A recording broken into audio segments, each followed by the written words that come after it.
Abre os olhos pro futuro, que outro sol agora irá brilhar.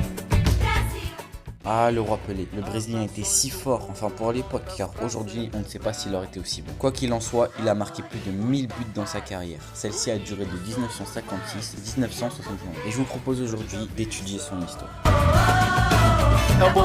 Lorsqu'il était jeune, Pelé a grandi au nord de Rio, en compagnie de son frère Zoka et de sa sœur Maria Lucia. Le jeune Edison, de son vrai nom, vit une enfance heureuse entre le foot et la pauvreté, car oui, malgré son talent inné, lui et sa famille souffraient énormément de cette situation. Et comme le petit Pelé était passionné de foot et en même temps très motivé, lui et ses copains élaboraient une sorte de ballon avec des chaussettes et du papier. Tu comprends très vite que c'était dur, du coup il les enchaînait les petits boulots et il continue toujours de faire du foot. Son père, surnommé Dadinho, jouait quant à lui au foot amateur. Mais ça n'empêche pas d'avoir vu en son fils un réel talent. Et croyez-moi, il a vu juste, car en 1956, à seulement 15 ans, il intègre le Santos FC, qui était alors considéré comme le plus grand club du Brésil. Très vite, il fait sa marque, intègre le groupe pro et joue même son premier match. Il marque alors son premier but et suite à ça, il tape dans l'œil des sélectionneurs du Brésil. Dès lors, tout va très vite pour le jeune Edinho. Il sera convoqué le 7 juillet 1957 face à l'Argentine. Certes pour un match amical, mais celui-ci va être déterminant. Malgré une défaite face à l'Argentine, celui-ci aura marqué son but et 3 jours plus tard, il récidive en marquant encore une fois face à l'Argentine et a permis au Brésil de gagner 2-0. En enchaînant les buts au Santos FC, celui-ci parvient à se faire une place légitime au Brésil. Et tout va très vite s'enchaîner pour lui. 1958, Coupe du Monde en Suède, à seulement 17 ans. 17 ans, il est appelé à une compétition internationale. Et ce n'est pas n'importe laquelle, c'est la Coupe du Monde. Malheureusement, il commence la compétition blessé et ça ne l'empêche pas de les rejoindre pour les quarts de finale, en marquant le but vainqueur, puis en demi-finale face à la France en marquant un triplé. À seulement 17 ans, le jeune Pelé survole la compétition et finit meilleur buteur avec 6 buts inscrits. La Coupe du Monde de 1958, ils vont la gagner avec un doublé en finale. Ça fait 6 buts en tout, comme je vous l'ai dit, en 3 rencontres, soit 2 par match. À 17 ans, c'est tout simplement énorme. Malgré que le championnat brésilien n'existe pas, Santos est toujours considéré comme l'une des meilleures équipes au Brésil et Pelé continue à enchaîner les bonnes performances avec. Dès lors, il devient titulaire indiscutable au Brésil et Coupe du Monde 1962, Pelé est titulaire indiscutable et le Brésil va la gagner sans lui. La raison, lors du 2 juin 1962, Pelé se blesse à la 25e minute et il refuse de sortir. Enfin, il pouvait pas sortir. À l'époque, les remplacements n'existaient pas. Dès lors, son caractère va entrer en jeu et il va faire tout le match de la 25e à la 90e minute totalement blessé. Malheureusement pour lui, la Coupe du Monde s'arrête ici et il n'ira pas plus loin. À la fin du match, il remerciera d'ailleurs les défenseurs hongrois de ne pas l'avoir blessé encore plus et il sera félicité pour ce fair play. Pelé, comme nous tous, connaît des hauts et des bas. En 1966, il y a un réel vide dans sa carrière. Avec un rythme de match insoutenable entre Santos, le Brésil et tous les matchs amicaux joués en plus, Pelé se retrouve à jouer 116 matchs en seulement un an.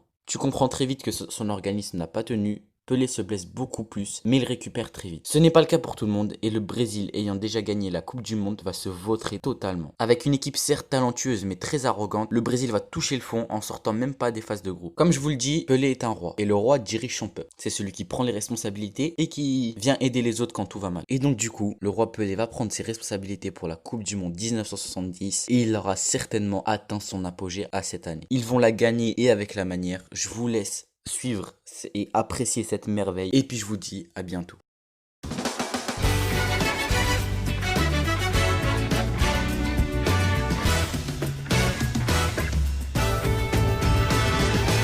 Basta olhar pro horizonte, pra uma nova esperança despontar.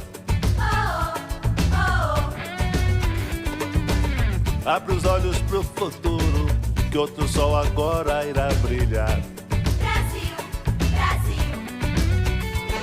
A chama está acesa e pronta pra incendiar a alma e o coração. Aqui no Brasil, as nações do mundo prontas pra celebrar amor e muita paz. Unidos somos mais e é um novo tempo que a gente avista. É o povo brasileiro nessa conquista. E essa própria gente nunca desista, nunca desista, nunca desista.